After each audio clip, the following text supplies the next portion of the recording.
Farah and Carly represent Jacob's journey, Life Over Death, a campaign which looks to raise awareness about e-scooters used by anyone under the age of 18, and also campaigns for changes to the law around the sale and use of private e-scooters in order to save lives.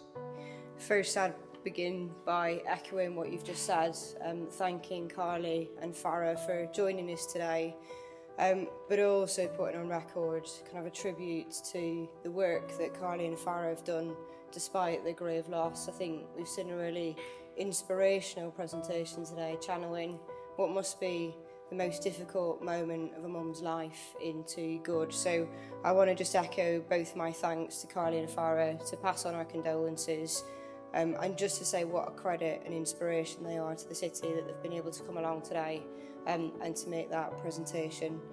Firstly, wanted to acknowledge Carly's courage in coming here today, and Farah for sharing Jacob's story. I think Carly's response to what is an unimaginable tragedy for her family, and the incredible strength and determination that she's showing is inspirational for us all in this chamber today. And I'm sure I speak for everybody when I say that we stand by you and we will give you our unwavering support for your campaign.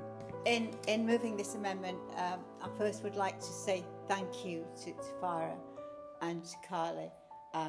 We met them both, Dave, Councillor Marsh and myself met them both a few weeks ago at a community event in our ward, and we're both very, very moved and touched by the story and by Carly's bravery in carrying on through her grief to try and change regulations to avoid other people having to go through the terrible experience that she is still going through for the loss of her son Jacob.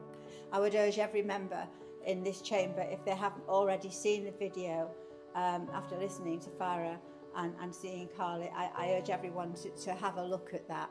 It's the most moving thing I've ever seen, and it actually eloquently explains the reasons why we need regulation to lose the life of a young boy at 14 because he made a split decision to jump on the back of one of these scooters is tragic. There have been 6 deaths already since the beginning of this year of people who are either passengers or riding on e-scooters. First of all, I would like to add my thanks to Farah and Carly for coming and speaking to us today. At a devastating time for the family, and our hearts go out to them for all they have suffered. We currently have no powers to introduce any of the legislation around mandatory licences, insurance, helmets, and that is why as a council we should all support and get behind Jacob's journey to make the changes in the law that are needed. I will finish with thanking the family once again for bringing this to our attention, and please be assured we are all standing with you. I second the amendment. I'm pleased that there has been broad agreement in the chamber this morning on the motion today, and I think it reflects the serious nature of the issues that have been raised, from illegal off-road bikes to the very eloquently expressed issues around e-scooters by Farah and Carly. I will now put the motion to a vote. All of those in favour of the motion say aye. Aye. All those against the motion say no. Are there any abstentions?